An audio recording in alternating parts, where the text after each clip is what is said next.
گویا کہ یہ ایک اہم ترین مسئلہ ہے۔ اب کون سا ایسا موقع ہے کہ جب ہم نماز پڑھتے ہیں؟ اس حدیث کو سامنے رکھیے۔ یہ الگ بات ہے کہ نبی صلی اللہ علیہ وآلہ وسلم نے اس گھڑی کو بہت ہی ہلکا اور معمولی وقت کے حوالے سے ذکر فرمایا ہے، لیکن وہ کون سی ہے؟ پہلی بات تو یہ کہ یہ ایک معمولی سی گھڑی ہے اور اس کو پوشیدہ رکھا گیا ہے، وقت کی تعیین نہیں فرمائی گئی کہ اس وقت، جیسے لیلۃ القدر کے اندر لیلۃ القدر کی جو سجوع کے حوالے سے ہمیں حکم دیا گیا ہے کہ اس کو ڈھونڈیں، اسی طرح اس گھڑی کو بھی تلاش کرنا ہمارے لیے ضروری ہے، کیونکہ یہ ایک قیمتی وقت ہے اور اس کو حاصل کرنا مفید ترین ہے، اور اس میں قبولیت کی ایک وجہ بھی ہے کہ یہ جمعے کے روز ہے۔ دوسری بات، اس میں ایک سلسلہ یہ بھی ہے کہ کیا ہر اس انسان کی دعا قبول ہو جاتی جو وہ کرتا ہے؟ دیکھیے، کچھ ادب ہیں دعا کے، کچھ آداب ہیں، اور ان آداب کو ملحوظ رکھتے ہوئے جب ہم نماز دعا کرتے ہیں تو وہ بلا شبہ قبول ہوتے ہیں۔ تو اس میں پہلی بات تو یہ کہ دعا وہ ہونی چاہیے جو کہ جائز ہو، انسان کوئی ایسی دعا نہ کرے جو کہ جائز ہی نہیں ہے۔ اور دوسری بات کہ جس جو وہ دعا کرنا چاہتا ہے وہ جائز تو ہے، لیکن اس کو اس کے جو اس کے جو احکام ہیں ان کو ملحوظ خاطر رکھے، ان کے ان کے ادب آداب کا بھی خیال رکھے۔ جیسے ایک انسان یہ چاہتا ہے کہ میں نے شادی کرنی ہے تو وہ دعا کرتا ہے، اب وہ ابھی کوئی ایسی صورتحال ہے، دعا کرنا یہ جائز ہے، شادی کے لیے دعا کرنا جائز ہے، لیکن لیکن اس موقع پر، ایسے حالت میں کہ جس میں وہ شادی کا اس کے لیے فائدہ نہیں بلکہ الٹا نقصان ہو سکتا ہے، یعنی وہ صحیح طور پر حقوق ادا نہیں کر سکتا، تو دعا تو کی جا سکتی ہے، لیکن اس کا خیال رکھنا کہ یہ فلاں موقع کے لیے میرے لیے ممکن ہو، تو ایسی صورتحال سے انسان کو اور اس کی پہلے اس کی بہتری کے لیے بھی دعا کرنی چاہیے، اس موقع کی تلاش کے لیے بھی انسان کو توجہ کرنی چاہیے۔ تیسرا دعا کا ادب یہ ہے کہ انسان جب بھی دعا کرے تو وہ اپنے رب سے یقین کے ساتھ دعا کرے، ایسی دعا نہیں کرنی چاہیے کہ جس میں انسان خود دعا کے اندر پر یقین نہیں ہے، تو غافل انسان کی جو بات ہوتی ہے وہ اثر نہیں رکھتی، انسان جو دل سے بات کرتا ہے اس میں زیادہ اثر ہوتا ہے۔ اور اس کے بعد چوتھی بات یہ ہے کہ دعا جتنی زیادہ اہتمام کے ساتھ بندہ کرتا ہے اتنی زیادہ قبول ہوتی ہے۔ مثال کے طور پر یہ نہیں ہے کہ کوئی انسان جو ہے اس کی اللہ تعالیٰ سنتا نہیں ہے، وہ ہر موقع پر ہر جگہ پہ سنتا ہے، بعض اوقات ایک دعا جو ہے وہ انسان نے کی ہوتی ہے اور وہ دوسرے موقع پر اس کی قبولیت ہو جاتی ہے جہاں اس کی ضرورت ہوتی ہے، تو یہ تو مسنون طریقہ بھی ہے اور حکم بھی ہے اور ہمارے دل جوئی بھی ہے کہ انسان جب دعا کرتا ہے تو وہ فوری قبول نہیں ہوتی، بعض اوقات اس کو محفوظ کر لیا جاتا ہے اور اس موقع کے لیے ہوتی ہے جب اس کے لیے بہت زیادہ ضروری ہے، لیکن اس کا اہتمام کچھ اس انداز سے بھی انسان کرنا چاہے، جیسے یہ ہے کہ وہ گھڑی تلاش کرے، اس گھڑی میں انسان خشوع اور خضوع اختیار کرے، اور پھر اس دعا میں سب سے پہلے وہ اللہ تعالیٰ کی تعریفات کرے، پھر اس کے بعد نبی صلی اللہ علیہ وسلم پر درود و سلام بھیجے، پھر اس کے بعد استغفار کی بہت ساری جو دعائیں ہیں، آیات، قرآن مجید کی آیات ہیں وہ تلاوت کرے، پھر اس کے علاوہ اس میں زیادہ اگر انسان یہ چاہتا ہے کہ دعا کی قبولیت ہو تو وہ انسان جو ہے وہ اپنے والدین کے لیے دعا کرے، کیونکہ یہ بھی فرائض کی ادائیگی کی ایک، اسی طرح وہ صدقہ کر کے کوئی اللہ تعالیٰ سے التجا کر سکتا ہے، اسی طرح وہ باوضو ہو کر باوضو ہو کر دعا کر سکتا ہے، اسی طرح وہ رات کے کسی جو پچھلا پہر ہے جب آسمان دنیا پر اللہ تبارک و تعالیٰ تشریف لاتے ہیں جس طرح اس کو لائق ہے اس وقت وہ دعا کرتا ہے، یا پھر اسی طرح اس انداز سے کہ انسان جو ہے وہ پوری مکمل طہارت کے ساتھ، پاکیزگی کے ساتھ، خوشبو لگا کر اور بڑا اپنے آپ کو اس انداز سے کہ وہ اللہ تعالیٰ کے سامنے اب اپنے آپ کو پیش کر رہا ہے اور اس سے التجا کر رہا ہے، تو یہ اور پھر رونے والی صورت بنا کر آہوزاری والی، اور اس کیفیت کے اندر کہ انسان جو ہے وہ پتہ چلے کہ یہ اس وقت فقر اور اللہ تعالیٰ کے سامنے مسکنت کی صورت بنا کر پیش کر رہا ہے اور اللہ تعالیٰ سے کچھ مانگ رہا ہے. تو یہ سارے آداب جو ہیں یہ دعا کے قبولیت کے لیے ہوتے ہیں.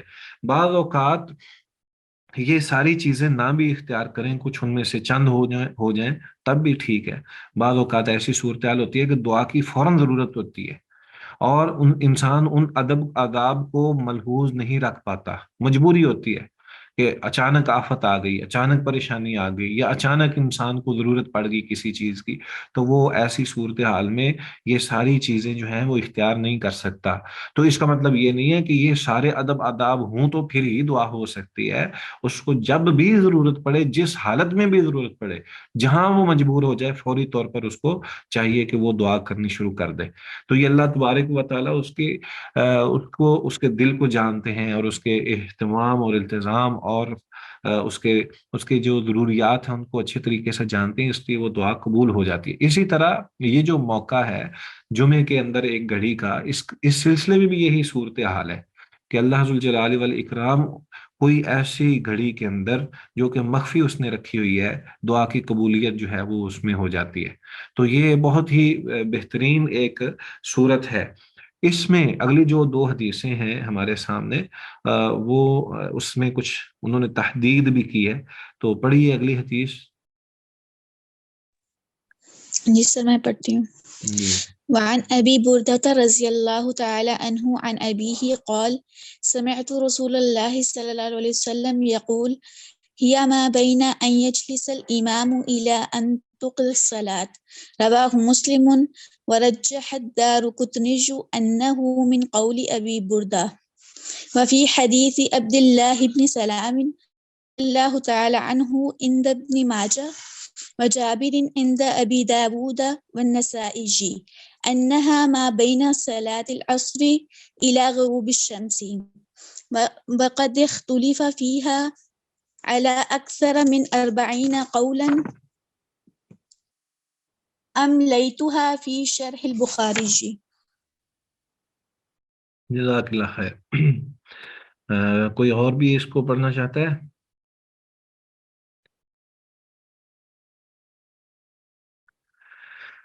اچھا، ان تین قسم مختلف جو اسناد کے ذریعے یا صحابہ کے ذریعے ہم تک جو چیزیں پہنچی ہیں، ان میں پہلی جو ہم نے پڑھی ہے وہ تو حضرت ابو ہریرہ رضی اللہ تعالیٰ عنہ کی، اور دوسری یہ ابی بردہ رضی اللہ تعالیٰ عنہ کی روایت ہے، جس کے اندر وہ اپنے والد سے بیان کرتے ہیں. کالا، وہ فرماتے تھے، بیان کرتے تھے کہ سمعت رسول اللہ صلی اللہ علیہ وآلہ وسلم یقول، میں نے سنا تھا رسول اللہ صلی اللہ علیہ وآلہ وسلم سے وہ بیان فرما رہے تھے، ہیا ما بین ان یجلس الامام الی ان تقضی الصلاۃ، یہ وہ گھڑی ہے کہ امام جب منبر پر بیٹھتا ہے اس وقت سے لے کر جب تک وہ اپنی نماز مکمل کر لیتا ہے، اس وقت تک، جب وہ نماز ادا کر لیتا ہے اس وقت تک یہ گھڑی ہے.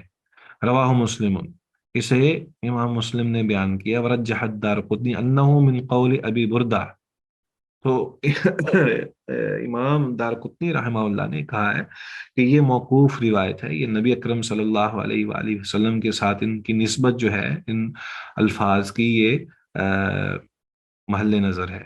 وفی حدیث عبداللہ ابن سلام رضی اللہ تعالی عنہ عند ابن ماجہ وجابر عند ابی داود والنسائی. تو عبداللہ بن سلام اور جابر رضی اللہ تعالی عنہ سے روایتیں ہیں کہ انہا ما بین صلاۃ العصر الی غروب الشمس، کہ یہ گھڑی جو ہے یہ صلاۃ عصر سے لے کر غروب آفتاب تک، یہ درمیان یہ گھڑی ہے. وقد اختلف فیہا علی اکثر من 40 قولا، اور یقینی طور پر اس حوالے سے مختلف اقوال جو ہیں، 40 سے زیادہ اقوال جو ہیں ان میں اختلاف پایا جاتا ہے. املیتھا، جو میں نے املا کروا دیے ہیں، فی شرح البخاری، یعنی فتح الباری کے اندر میں نے ان کو لکھ دیا ہے، لکھوا دیا ہے. تو مقصد یہ ہے کہ فتح الباری کے اندر امام حافظ ابن حجر رحمہ اللہ نے یہ 40 اقوال جو ہیں وہ بیان کر دیے ہیں، وہاں پہ لکھ دیے ہیں، جس میں اس بابت اختلاف ہے کہ وہ کون سی گھڑی ہے۔ تو وہ ظاہر بات ہے کہ یہ ساری چیزیں جو ہیں یہ یہاں پہ امام صاحب نے جو صحابہ سے مروی جو اوقات ہیں وہ ذکر کرتے ہوئے دو اوقات کا ذکر کیا ہے۔ ایک تو یہ کہ جس وقت امام ممبر پر بیٹھ جائے اس وقت سے لے کر جب تک نماز ختم ہوتی ہے تو یہ وہ گھڑی ہے، اور دوسرا یہ کہ یہ عصر کی نماز سے لے کر غروب آفتاب تک، ٹھیک ہے۔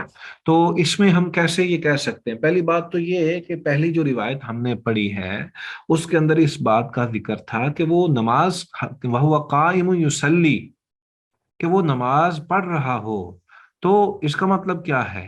ٹھیک ہے، اس میں اور دوسرا یہ دونوں جو صحابہ نے ذکر کیے ہیں، اگرچہ اس میں نبی اکرم صلی اللہ علیہ وسلم کی طرف نسبت بھی موجود ہے، تو یہاں پہ تو وہ گھڑی اس صورت میں نہیں بنتی۔ تو اس کا جواب یہ ہے کہ جس وقت انسان نماز کے لیے حاضر ہو جاتا ہے وہ اوقات جو ہیں وہ نماز کے اندر ہی شمار ہوتے ہیں، یعنی وہ وقت نماز کے دوران کا ہی شمار ہوتا ہے۔ تو جس وقت انسان یہاں پہ آپ اس کو اگر دیکھیں تو جو دوسری روایت ہے وہ بھی اس میں جمع ہو سکتی ہے، جیسے ما بین ان یجلس الامام الی ان تقضی الصلاۃ، کہ جب ممبر پر ایک جو خطیب ہے وہ بیٹھ جاتا ہے اور نماز ادا کرنے تک کا جو درمیان والا جتنا وقت ہے اس کے اندر دعا کی قبولیت ہوتی ہے۔ اس سے ایک بات یہ بھی ثابت ہوتی ہے، دیکھیے ہمیں جو حکم دیا گیا ہے کہ جب خطبہ ہو رہا ہو اس خطبے کے دوران ہم کوئی حرکت نہیں کریں گے، اور ہماری توجہ جو ہے وہ مکمل طور پر امام کے ساتھ رہے گی۔ اب اس میں ایک آپ نے رویے ہمارے علماء کے، محدثین کے اور دیگر حضرات کے دیکھے ہوں گے کہ وہ کیا کرتے ہیں کہ وہ جمعے کے ساتھ ہی بہت ساری دعائیں مانگا کرتے ہیں، بالخصوص حرمین کے اندر تو وہ ایک مسلسل پوری امت کے لیے بھی دعائیں کرتے ہیں، تمام مسلمانوں کے لیے دعائیں خیر کرتے ہیں۔ تو ثابت یہ ہوتا ہے، محسوس یہ ہوتا ہے کہ دراصل ان کے ذہن میں یہ بات بھی ہے کہ قبولیت کی گھڑی ہے، اور اس ابی بردہ رضی اللہ تعالیٰ عنہ کی روایت کو سامنے رکھتے ہوئے یہ بات مذکور جو ہے ائمہ کرام جو ہیں وہ خطبے کے ساتھ دعائیں جو ہیں وہ ان کو شامل کر لیتے ہیں۔ جبکہ جیسا کہ حافظ ابن حجر رحمہ اللہ نے اس بات کا تذکرہ کیا کہ 40 سے زیادہ اقوال ہیں، اور ان میں سے زیادہ جس کو انہوں نے بہتر سمجھا ہے کہ عصر کی نماز سے لے کر مغرب تک کے درمیان کا جو وقت ہے یہ قبولیت کی گھڑی ہے۔ اچھا، اس بارے میں مختلف تجربات بھی علماء کے گزرے ہیں، اور وہ یہ سمجھتے ہیں کہ ایک تو عصر کی نماز سے لے کر غروب آفتاب تک کا جو وقت ہے یہ نہایت اہمیت والا ہے، اور بعض کے حوالے سے تو یہ آتا ہے کہ وہ خصوصاً مسجد کے اندر رہا کرتے تھے اور دعاؤں کے اندر ہی اپنے آپ کو رکھا کرتے تھے۔ تو یہ بہرحال ہر ایک کا اپنا اپنا ممکن ہے کہ ان کا تجربہ بھی ہو، اور بعض تو یہ کہتے ہیں کہ ہماری دعائیں اس موقع پر قبول ہوتی ہیں، واللہ تعالی عالم۔ ہمیں یہ چاہیے ہمیں جب ایک بہت وسعت والی ایک صورتحال کا اندازہ ہو جائے تو انسان کو ایک تو یہ چاہیے کہ میکسیمم اس کے اندر وہ اپنے آپ کو کھپا دے کہ وہ اتنا وقت جو ہے وہ اس میں استعمال کرے اور وہ دعائیں وغیرہ کرتا رہے، تاکہ جو ہے وہ گھڑی بھی اس کے اندر شامل ہو جائے جو بھی ہے۔ اور اگر یہ نہیں ہے تو کم از کم ہمیں باوضو ہو کر اس انداز سے جو ہے وہ اپنی کیفیت کو اس انداز کے اندر رکھنا چاہیے کہ جس میں دعا جو ہے وہ ہمارے، اور اس میں ذکر اذکار بھی ہو سکتے ہیں، یعنی انسان چلتا پھرتا بھی اپنا ذکر اذکار کرتا ہے، اور اسی بنا پر جو ہے درود شریف جو ہے وہ نماز یوم جمعہ کے اندر جو ہے وہ پڑھنا، یہ بہت زیادہ ائمہ کرام جو ہیں وہ اس کو بہت زیادہ خصوصیت کے ساتھ اپنایا کرتے تھے کہ جمعے کے روز جو ہے وہ درود شریف بہت کثرت کے ساتھ پڑھا کرتے تھے۔ تو مقصد کیا ہے؟ ان کے ذہن میں ایک اور حدیث بھی ہے، وہ یہ کہ جس میں نبی اکرم صلی اللہ علیہ وآلہ وسلم نے ارشاد فرمایا ہے کہ جب کوئی ایک صحابی نے کہا کہ اللہ کے نبی میں کتنا درود پڑھا کروں، تو نبی صلی اللہ علیہ وآلہ وسلم نے فرمایا کہ 1/3 پڑھ لیا کرو، یا پہلے اتنا پڑھو، پھر ایک تہائی پڑھو، پھر آدھا پڑھ لو، پھر مکمل درود پڑھو گے تو پھر اس میں یہ ہے کہ وہ تمہاری دعا اللہ تعالیٰ خود بخود وہ قبول فرما لے گا۔ تو گویا کہ درود شریف کی جو اس اس دن کے اندر جو کثرت ہے اس کے اندر یہ پہلو بھی شامل ہے۔ واللہ تعالی عالم۔ جی، اس بارے میں کوئی سوال ہے؟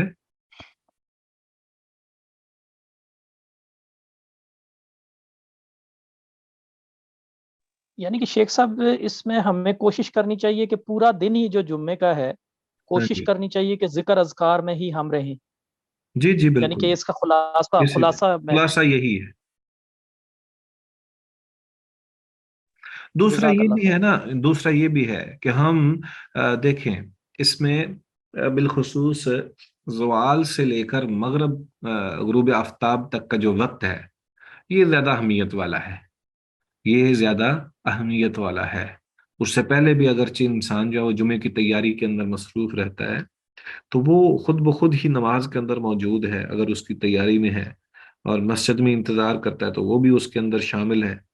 تو بہرحال یہ ایک گھڑی تو موجود ہے، اور روایت کے اندر جو متفق علیہ روایت ہے اس کے اندر تو وہ قائم یصلی کے الفاظ ہیں، تو اس کا مطلب یہ ہے کہ نماز کے ساتھ انتظار میں یا نماز کے ساتھ متصل، یہ کوئی ایسی صورتحال ہے کہ اس کے اندر دعا کریں تو وہ قبولیت کی طرف چلتی ہے۔ جی، اپنی اپنی حاضری لگا دیں کم از کم، مجھے اندازہ ہو کہ آپ موجود ہیں۔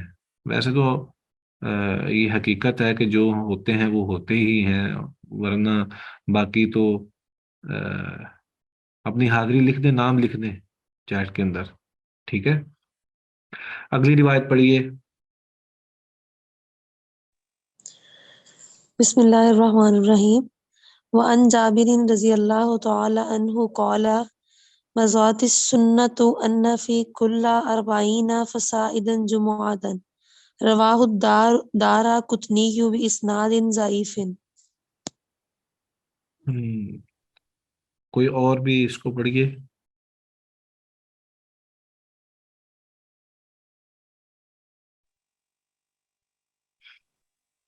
وعن وعن جابر جابر رضی اللہ تعالی عنہ قال مضت السنة ان فی کل 40 فصاعدا جمعة رواہ الدارقطنی باسناد ضعیف۔ جزاکم اللہ خیر۔ اس روایت کے اندر جو بنیادی چیز ہے، ایک تو یہ روایت ضعیف ہے، ٹھیک ہے؟ اس میں مختلف عوارض موجود ہیں جس بنیاد پر اس کو ضعیف کہا گیا ہے۔ دوسری بات یہ ہے کہ اس میں اس کا جو موضوع ہے یا اس حدیث کا جو مقصد ہے وہ یہ ہے کہ کتنے افراد ہوں تو جمعہ ہوتا ہے، ورنہ نہیں۔ جی، سیدنا جابر رضی اللہ تعالیٰ عنہ سے روایت ہے، وہ بیان کرتے ہیں کہ مضت السنۃ ان فی کل 40 فصاعدا جمعۃ، کہ یہ سنت رہی ہے کہ بے شک 40 میں یا اس سے زیادہ افراد میں جمعہ ہے۔ رواہ الدارقطنی باسناد ضعیف، تو اس کو دارقطنی نے ضعیف سند کے ساتھ بیان کیا ہے۔ مقصد یہ ہے کہ کتنے افراد ہوں تو پھر جمعہ ہوگا۔ اس سلسلے میں علماء کے ائمہ فقہا کے آپس میں مختلف اقوال موجود ہیں کہ کتنے کتنے افراد ہوں تو پھر جمعہ ہوتا ہے۔ تو سب سے پہلی بات تو یہ ہے کہ جمعہ ہر مسلمان پر فرض ہے، اور جب وہ ایک اپنے اپنے ساتھ دیگر مسلمانوں کو پاتا ہے تو اس کے ساتھ جس طرح نماز با جماعت فرض ہے اسی طرح جمعے کا بھی حکم ہے۔ تو لیکن کچھ ائمہ نے مختلف پابندی لگائی ہے کہ اگر اتنے افراد ہوں تو پھر جمعہ ہوگا، جیسے کسی نے 4 کہا، کسی نے 40 کہا، کسی نے زیادہ کی تعداد بتائی۔ تو امام ابو حنیفہ رحمہ اللہ نے اس میں یہ ذکر کیا ہے کہ بے شک وہ جتنے بھی افراد ہیں جب ایک بڑی جگہ ہو اور جامع مسجد ہو تو پھر ہی خطبہ جمعہ ہو سکتا ہے، اور اگر کوئی جامع مسجد نہیں ہے تو پھر خطبہ نہیں ہے۔ گویا کہ وہ یہ سمجھتے ہیں کہ جمعے کے لیے مسجد کا ہونا بھی ضروری شرط ہے، اسی بنا پر وہ اس کو اس بنیاد پر کہتے ہیں کہ چونکہ مسافر کے لیے جمعہ فرض نہیں ہے، اور مسافر بے شک تعداد میں جتنے بھی ہیں ان تمام پر فرض نہیں ہے، تو اس سے یہ ثابت ہوتا ہے کہ جب مسافر کے لیے نہیں ہے تو جو موجود ہیں ان کا جو وجود ہے وہ ایک جگہ پہ ساکن شدہ ہوں تو پھر ہی وہ جمعہ پڑھیں، اور اس میں بھی اتنی کثرت کم از کم ہو کہ بڑی بڑی مسجد ہو، جامع مسجد ہو، بڑا ٹاؤن ہو، تو پھر ہی وہ جمعہ پڑھیں، وگرنہ نہ پڑھیں۔ لیکن دیگر ائمہ کرام نے اس میں نمازیوں کی تعداد کا ذکر کرنے کے ساتھ اس چیز کو شرط میں شامل نہیں کیا کہ وہ جامع مسجد ہے یا نہیں ہے، یا وہ پورے ایک بہت بڑی جگہ یعنی ٹاؤن ہو تو پھر ہی وہ نماز، شہر ہو تو پھر ہی جمعہ پڑھ سکتے ہیں، وگرنہ نہیں۔ تو البتہ پہلی بات تو یہ ہے کہ یہ روایت ہے ہی ضعیف۔ دوسرا، اس کو ذکر اس لیے امام صاحب نے کیا تاکہ ائمہ کا جو موقف ہے وہ سامنے آ جائے، کہ ائمہ فقہا جو ہیں وہ اس بات کو دیکھتے ہیں کہ افراد موجود ہوں تو جمعہ ہوگا، وگرنہ نہیں ہوگا۔ تو بہرحال اس میں اختیار ہو سکتا ہے، صحیح بات یہی ہے کہ اگر اتنے افراد موجود ہوں جو کہ صحیح طور پر جمع ہو کے ایک جگہ پہ نماز جس طرح ادا کرتے ہیں اسی طرح جمعہ پڑھ سکتے ہیں تو پڑھ لیں۔ اس میں چونکہ نماز تو ہر آدمی جو ہے وہ اس کے اوپر فرض ہے اور وہ ادا کرتا ہے، اور اس کو لیکن خطبے کے لیے اس کو باقاعدہ طور پر جو ہے وہ تیاری بھی کرنی پڑتی ہے، حالات کے مطابق، ضرورت کے مطابق، تو اس لیے اس میں زیادہ اہتمام کی ضرورت ہوتی ہے۔ تو چونکہ اہتمام جو ہے وہ بھی اہل علم ہی کر سکتا ہے، تو اگر اہل علم ہے تو ٹھیک ہے۔ جی عامر۔ شیخ صاحب یہ بک میں لکھا ہوا ہے کہ پہلا جمعہ جواسا میں ہوا، جی تو شاید یہ جگہ حفوف کے، اگر آپ رہے ہیں مدینہ میں تو شاید آپ کا چکر لگا ہو۔ مسجد جواسا جو ہے بڑی چھوٹی ہے، کوئی اتنی بڑی نہیں ہے شیخ صاحب، وہ یعنی کہ حفوف کے اندر ہی ہے وہ، میں گیا ہوا ہوں وہاں، میں نے دیکھا ہے اسے، تو اتنی بڑی مسجد نہیں ہے وہ اصل میں تو دیکھیے مسجد تو بنی ہوگی بعد میں، پہلے تو وہ خالی جگہ ہوگی نا جہاں پہ مسلمان پہنچے تو انہوں نے جمعہ ادا کر لیا۔ جی شیخ صاحب۔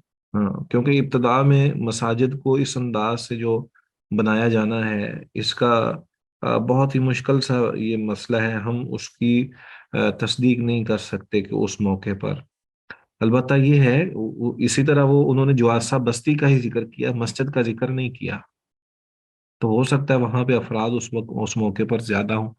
تو یہ فقہا ہوتے ہیں وہ اپنے انداز سے سوچتے ہیں نا بھائی، ہم تو، ہاں جی، تو اس لیے جی صحیح شیخ صاحب۔ ہاں مسجد کو ہم دیکھ نہیں پائیں گے، یعنی اس انداز سے نہیں ہم بات کر سکیں گے، یہ اللہ ہی بہتر جانتا ہے، چونکہ اسلام میں جو پہلا جمعہ ہوا ہے وہ ظاہر بات ہے کہ نبی اکرم صلی اللہ علیہ وسلم نے جو پڑھایا وہ تو ہجرت کے بعد ہی پڑھایا، لیکن اس سے پہلے بہرحال جمعہ ہوا ہے جس کا یہ ذکر ہے، ٹھیک ہے۔ نبی صلی اللہ علیہ وآلہ وسلم جب ہجرت کر کے مدینہ پہنچے تھے تو مدینہ پہنچنے کے بعد مسجد قباء کی تعمیر کی، کچھ دن وہاں قیام پذیر رہے عمر بن عوف کے محلے میں، اور پھر وہاں سے نبی اکرم صلی اللہ علیہ وسلم مدینہ کے لیے نکلے اور جمعے کے دن نکلے۔ اچھا، وہ جمعے کے دن نکلے تو ابھی تھوڑا سا ہی وقت گزرا تھا کہ چلتے ہوئے وہ رستے میں جمعے کا وقت ہو گیا، تو آپ صلی اللہ علیہ وسلم نے وہیں پہ خطبہ ارشاد فرمایا، تو وہ مسجد جمعہ آج کل موجود ہے، تو وہ مسجد قباء سے کوئی 1 کلومیٹر دور بھی نہیں ہے، بہت قریب ہے۔ جی شیخ صاحب، کافی زیادہ، اب تو کافی بڑی انہوں نے بڑے اہتمام کے ساتھ بنا دی ہے۔ جی چلیں، اللہ تعالیٰ قبولیت سے نوازے۔ اگلی حدیث پڑھیے۔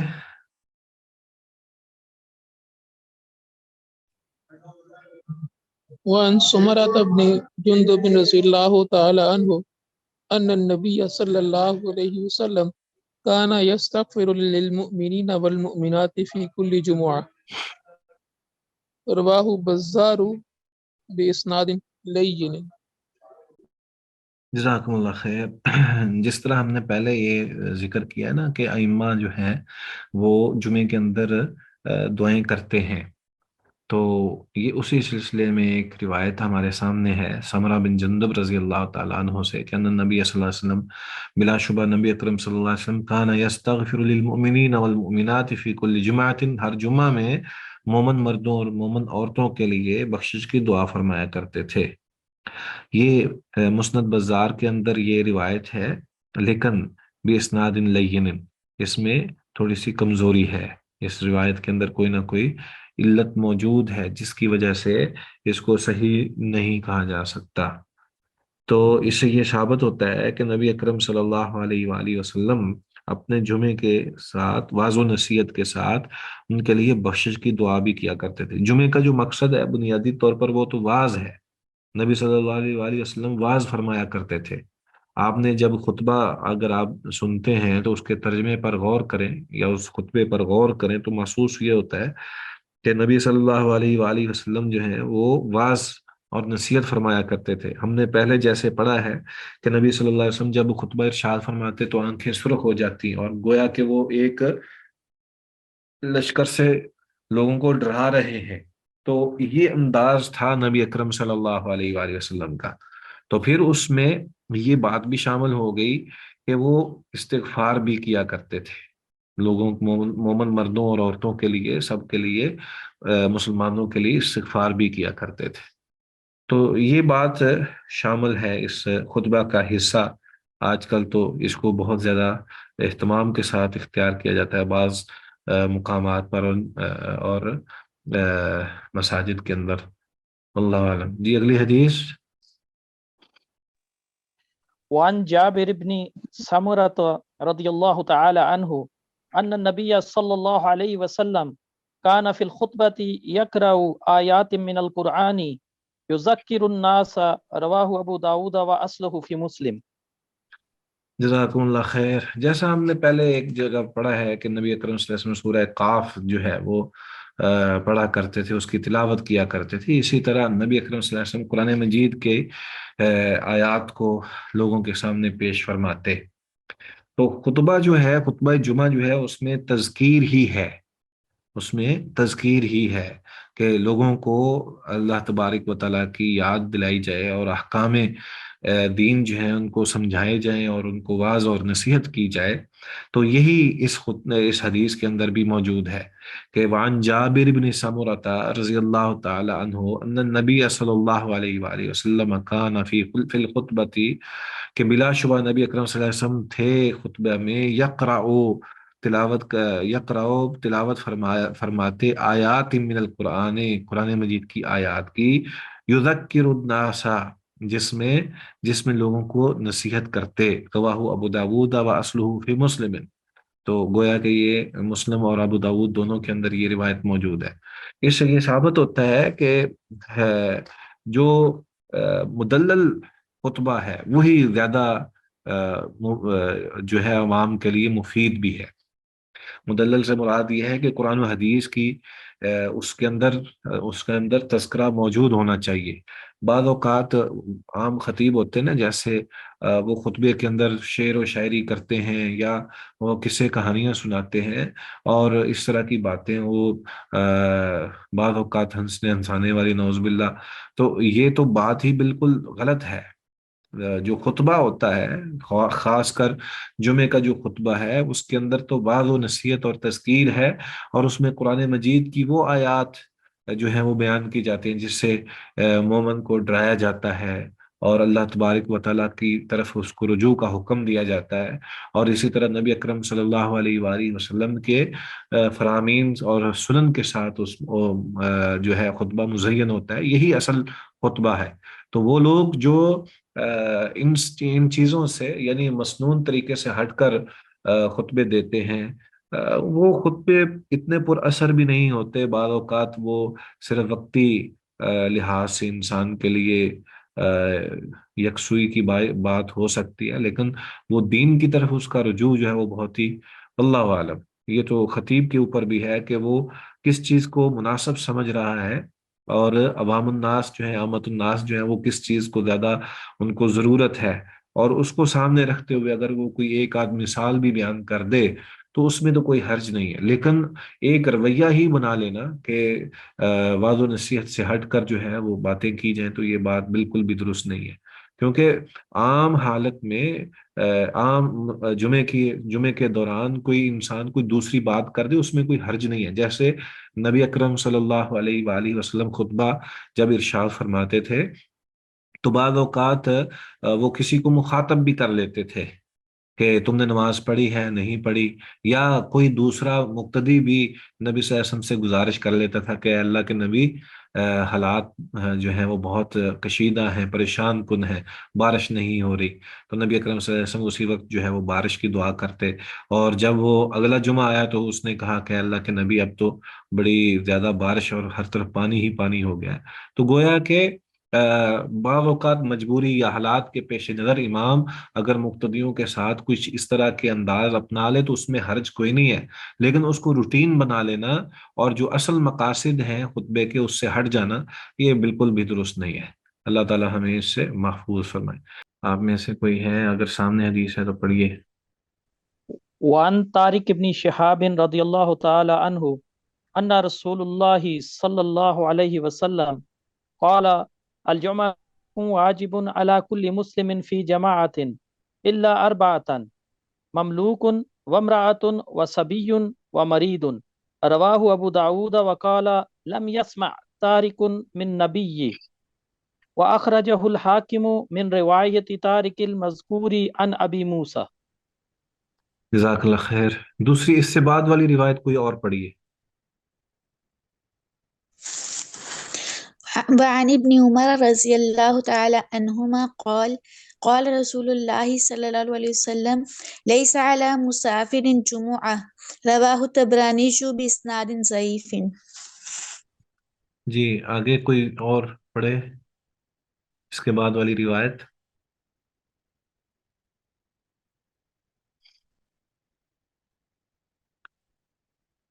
احباب۔ وعن عبد الله بن مسعود رضي الله تعالى عنه قال كان رسول الله صلى الله عليه وآله وسلم إذا استوى على المنبر استقبلناه بوجوهنا، رواه الترمذي بإسناد ضعيف وله شاهد من حديث البراء عند ابن خزيمة۔ جزاک اللہ خیر۔ آخری حدیث بھی پڑھیے بھائی۔ وعن الحكم بن حزن رضي الله تعالى عنه قال شهدنا الجمعة مع النبي صلى الله عليه وسلم فقام متوكئا على العصا أو قوس، رواه أبو داود۔ جی وہ جو پڑھنا چاہ رہی تھیں آپ پڑھیے، ربیہ یاسین۔ بسم اللہ الرحمن الرحیم۔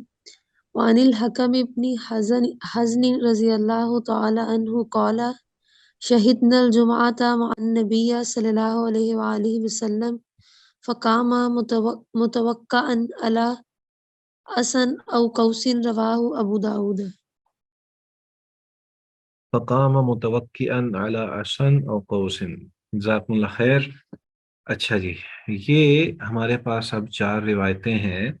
ان 4 روایتوں میں پہلی 2 روایات جو ہیں وہ کن لوگوں پر جمعہ فرض ہے اس حوالے سے ہیں، اور جو باقی 2 روایتیں ہیں ان کے اندر جمعے کی کیفیت کا تذکرہ ہے کہ نبی اکرم صلی اللہ علیہ وسلم کیسے، اور جو بعد ان کے سامنے بیٹھے ہوتے ان کی کیا صورتحال ہوتی تھی۔ تو ہم پہلے دونوں حدیثوں کے حوالے سے پڑھنا شروع کرتے ہیں۔ طارق بن شہاب رضی اللہ تعالی عنہ سے روایت ہے کہ ان رسول اللہ صلی اللہ علیہ وسلم قال، بلا شبہ رسول اللہ صلی اللہ علیہ وسلم نے ارشاد فرمایا، الجمعۃ حق، جمعہ فرض ہے، حق واجب، واجب ہے، لازم ہے، علی کل مسلم، ہر ایک مسلمان پر، فی جماعت، فی جماعت، تمام قسم کے لوگوں پر جمعہ فرض ہے، ہر مسلمان کی جماعت پر جمعہ فرض ہے، الا اربعۃ، مگر 4،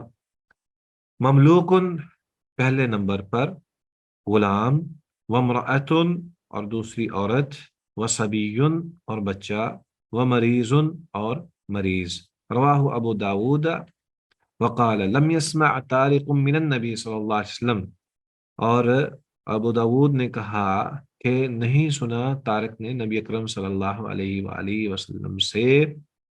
وأخرجه الحاکم من روایات طارق المذکور عن ابی موسیٰ، اور اس کی آگے پھر وضاحت کر دی امام حاکم رحمہ اللہ نے اس کے ذکر کے ساتھ کہ طارق نے جو طارق رضی اللہ تعالی عنہ نے ابو موسیٰ اشعری رضی اللہ تعالی عنہ سے یہ روایت بیان کی ہے۔ گویا کہ یہ بات امام حاکم نے متصل مرفوع روایت بیان کی ہے، جبکہ جو ابو داود کی روایت ہے وہ متصل نہیں ہے۔ تو ثابت یہ ہوا اس حدیث سے کہ غلام ہو، عورت ہو، بچہ ہو یا مریض ہو، ان کے اوپر جمعہ فرض نہیں ہے۔ اور اس کے بعد والی جو روایت ہے اس میں مسافر کا ذکر ہے۔ ابن عمر رضی اللہ تعالی عنہما سے روایت ہے، وہ بیان کرتے ہیں کہ رسول اللہ صلی اللہ علیہ وسلم نے ارشاد فرمایا لیس علی مسافر جمعۃ، کہ مسافر پر جمعہ فرض نہیں ہے۔ اسے رواہ الطبرانی باسناد ضعیف، اسے ضعیف سند کے ساتھ وہ ضعیف سند کے ساتھ امام طبرانی نے اپنی کتاب کے اندر بیان فرمایا ہے۔ اگر میں آپ سے ایک سوال کروں تو جواب دے دیں گے؟ طبرانی کی کتاب کا نام کیا ہے؟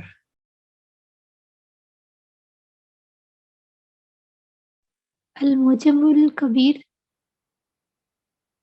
یہ تو آپ نے کہیں نیچے دیکھ کر بتا دیا ہوگا، معجم نہیں الکبیر۔ سر، میں نے گیس مارا ہے۔ گیس کو چھوڑیں، ہو سکتا ہے کہ وہ کبیر نہ ہو۔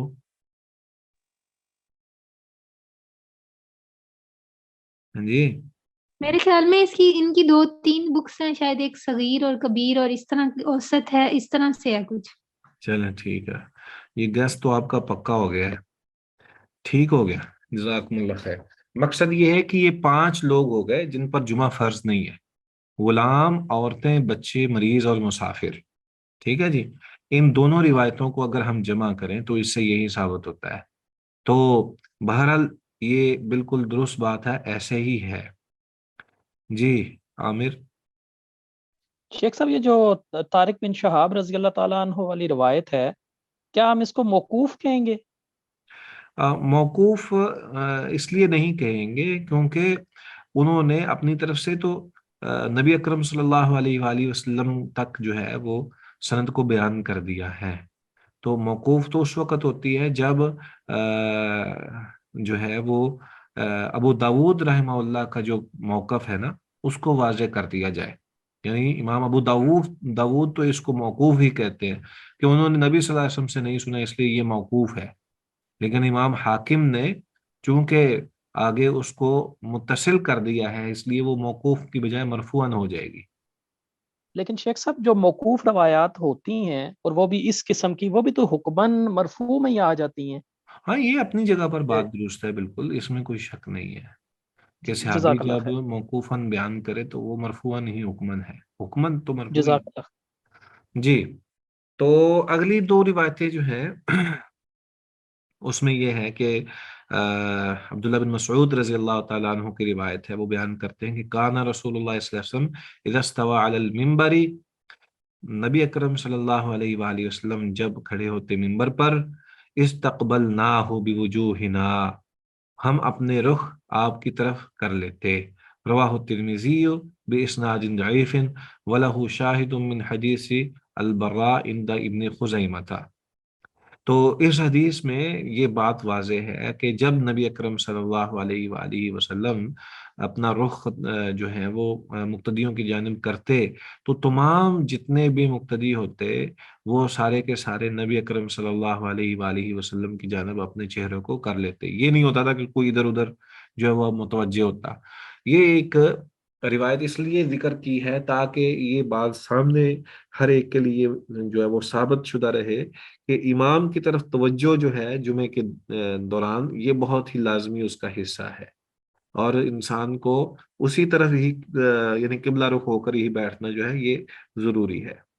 اور اسی طرح حکم بن حزن رضی اللہ تعالی عنہ سے روایت ہے، وہ بیان کرتے ہیں کہ شہدنا الجمعۃ مع النبی صلی اللہ علیہ وسلم، ہم نے نبی اکرم صلی اللہ علیہ وآلہ وسلم کے جمعے میں حاضری دی، ہم حاضر ہوئے، فقام،